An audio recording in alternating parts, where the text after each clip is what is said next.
Bonjour à tous et bienvenue sur cette nouvelle vidéo consacrée au moteur performance de Paulette. Alors, il y a eu quelques petites avancées puisque j'ai démonté la culasse et surtout je l'ai nettoyé succinctement, on va dire. Enfin, je vais réduire parce que c'est trop grand, voilà. Et donc, voici la culasse, à peu près propre. Encore des petites zones à nettoyer. Et surtout, le plan de joint de culasse que j'ai essayé de lisser le mieux possible sans y toucher. De façon à ne surtout pas abîmer le surfaçage du joint de culasse. Donc, je vous passe tous les détails du démontage du joint de culasse, parce que ça n'a pas grand intérêt. Si vous avez décidé de suivre cette vidéo, c'est que petit A, ça vous intéresse, petit B, que vous voulez faire la même chose, petit C, si vous voulez faire la même chose, c'est que vous touchez un petit peu dans la mécanique. Donc, on va pas commencer à vous expliquer comment retirer les goujons, comment retirer ceci, comment retirer cela. Ça ne sert à rien. Ça, c'est quelque chose que vous savez faire. Le principal, c'est de savoir comment moi je fais ce que je fais. Alors, je dis pas que c'est ce que je fais, c'est l'idéal, hein. Je dis juste que je prends les informations que j'ai et je les applique et je vois si ça marche. Ça n'engage que moi. Si le moteur est cassé, bah tant pis, j'aurais perdu beaucoup de temps, un peu d'argent, mais je ne pense pas que je vais tout casser. Donc, la culasse, normalement, elle est comme ça. Sur le bloc, ici, il y a la rampe de culbuteur, le cache culbuteur par-dessus. Les deux vis du cache culbuteur dégagées. Les deux goujons du cache culbuteur dégagés. Ensuite, alors, comment ça s'appelle? Les boulons du joint de culasse, de la culasse. Premier, deuxième, troisième, quatrième, cinquième, sixième, septième, huitième, neuvième, dixième. Moi, j'ai fait une bêtise. Je pense que je vais le payer très cher. J'ai retiré le premier, puis j'ai retiré celui-là, puis j'ai retiré celui-là, puis j'ai retiré celui-là. Et après, je me suis dit, merde, je suis pas dans le bon sens. Donc, dans le sens de l'escargot, comme c'est intigué sur la RTA. Une fois que vous avez retiré ça, vous retirez la rampe de culbuteur, vous retirez le collecteur, enfin bref, vous retirez tout. Les goujons des joints du collecteur, eux, ils s'enlèvent assez facilement. Où est-ce que je les ai foutus? Ils sont là. Vous prenez un petit carton et vous les repérez pour les remettre exactement à la même place. Si vous voulez, les gars, ça c'est côté pompe à eau. De toute façon, comme ça, je risque pas de les mélanger. Pouf, pouf, pouf, on les remet à la même place. Là, un petit coup de nettoyage rapide, hein, juste pour enlever les résidus. Et voilà ce qu'on va faire en premier lieu sur cette culasse-là. Alors, d'abord, vous nettoyez tout. Alors, on voit pas forcément ici, mais alors tout ça à l'intérieur, c'était complètement calaminé. Ça, c'est l'échappement, admission, admission, échappement, échappement, admission, admission, échappement. C'était tout plein de calamine. Et surtout celui-là et celui-là. C'était une catastrophe. Donc j'ai tout dégagé, tout viré. Enfin presque. De toute façon, on va tout polir. Alors, l'histoire, c'est que quand on positionne correctement le joint de culasse, Ah, purée! On recommence. Quand on positionne correctement le joint de collecteur, tac, et tac, qu'est-ce qu'on s'aperçoit? On s'aperçoit que on a une marge folle pour élargir le conduit. C'est-à-dire que si on veut gagner en performance, il faut aider les gaz brûlés à s'échapper. Et pour aider les gaz brûlés à s'échapper, la meilleure solution, c'est d'ouvrir au maximum les conduits.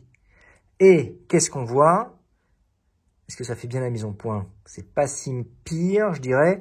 On voit qu'on a quand même un peu de marge. Parce que ce joint de collecteur, quand je le pose sur le collecteur, il est exactement à la limite du collecteur. Enfin, il reste un tout petit résidu, mais on va pouvoir élargir aussi le collecteur. Mais là, on va pouvoir quand même gagner. Alors voilà, vous le voyez peut-être pas. Mais si moi je regarde, on peut gagner facilement. Ici, il y a 1 mm. Ici, il y a presque 2. Ici, il y a très peu. Là, l'admission, pareil, on peut élargir. Très peu, mais on peut élargir un peu. La partie qui est là, elle peut dégager. Ici, on peut élargir. Ici, on peut élargir. Ici, on gagne pas énormément, mais un petit chouïa quand même. Et cette partie-là peut partir. Et là, regardez, 2 mm ici, 2 mm là. Donc, on va repositionner ici comme ça, comme il faut. Donc, on prend la Dremel et on va aller gratter l'aluminium pour enlever cette partie-là. Un tout petit peu ici et un petit chouïa ici. Là, ici, elle va. Alors, attention. Il faut aussi envisager la chose en 3 dimensions parce que ici, il y a le circuit d'eau qui passe à l'intérieur. Tac, tac, tac, tac, tac, tac, tac, tac, tac, tac. Et là, on voit bien, il y a aussi le circuit d'eau qui passe là. Qui passe ici. Il faut quand même à chaque fois envisager la culasse en 3 dimensions. Donc, là où je veux gratter, c'est cette partie-là. J'ai une épaisseur parce que j'ai le circuit d'eau qui est là, mais j'ai pas non plus X millimètres. Enfin, j'ai pas tout ce que je veux. Donc, il faut élargir, mais sans attaquer cette partie-là.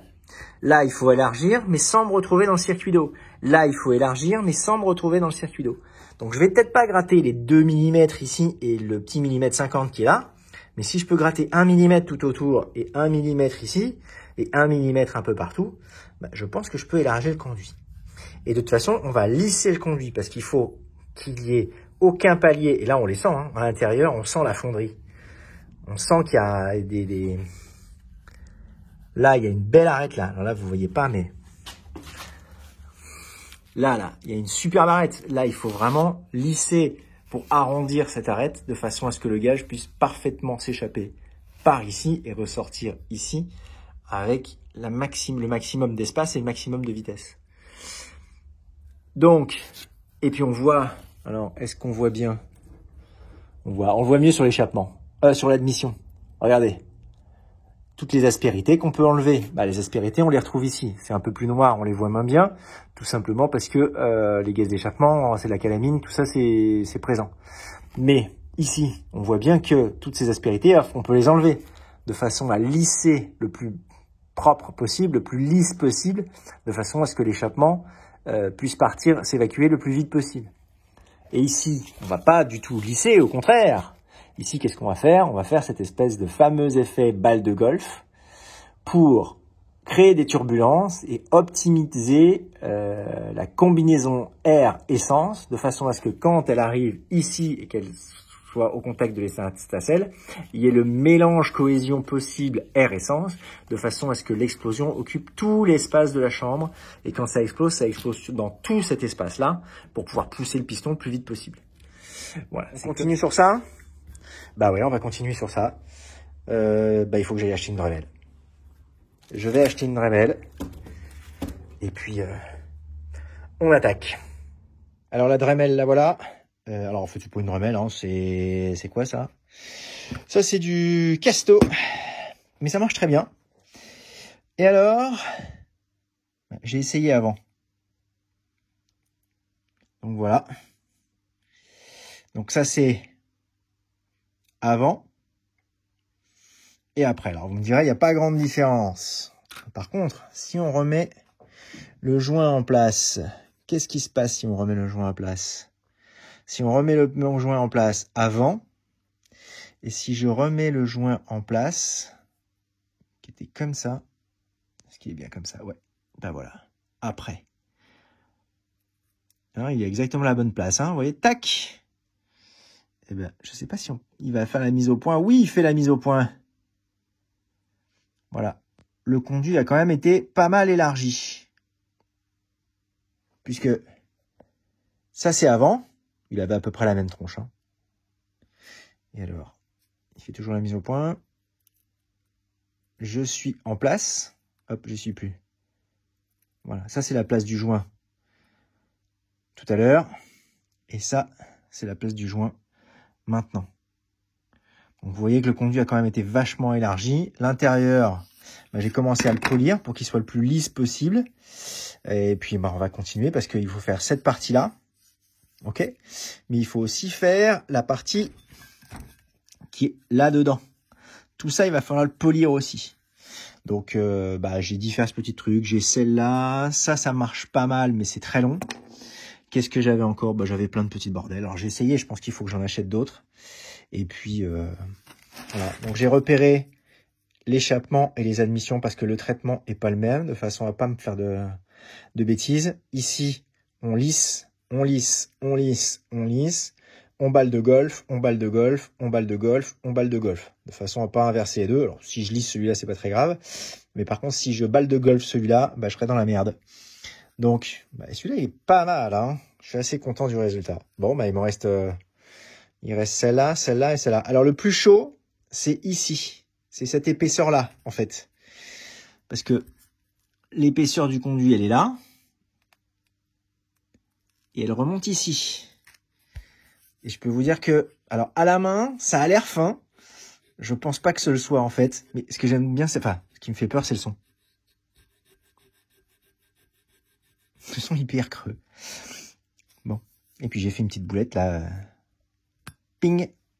C'est avec la machine. J'ai déconné. Je devrais peut-être mettre un peu de tape. Voilà. La partie ici, bon bah là il y a le circuit, ça c'est quoi ça? Non, ça c'est le goujon pour le tenir. J'ai pas trop de repères, mais il y a encore de la marge. Ici il doit y avoir un circuit d'eau aussi, ça doit passer par là. Là, entre les deux, là, ici entre les deux, c'est énorme, sauf au fond. C'est pas si énorme que ça. Et puis bah il y a toute la flotte qui doit passer. Non là ça va, il n'y a pas d'eau qui circule là. C'est cette partie là quoi. Enfin voilà. Donc, il me reste beaucoup de travail. Je ferai une petite vidéo pour vous montrer comment ça se passe. Puisque là, je suis dans l'atelier, je suis bien à l'abri. Dehors, il fait un temps dégueulasse. On est à Paris, hein, bien sûr. Il fait un temps dégueulasse, il pleut et il fait froid. Donc, je suis rentré. Changement de décor. Allez, je continue, à plus.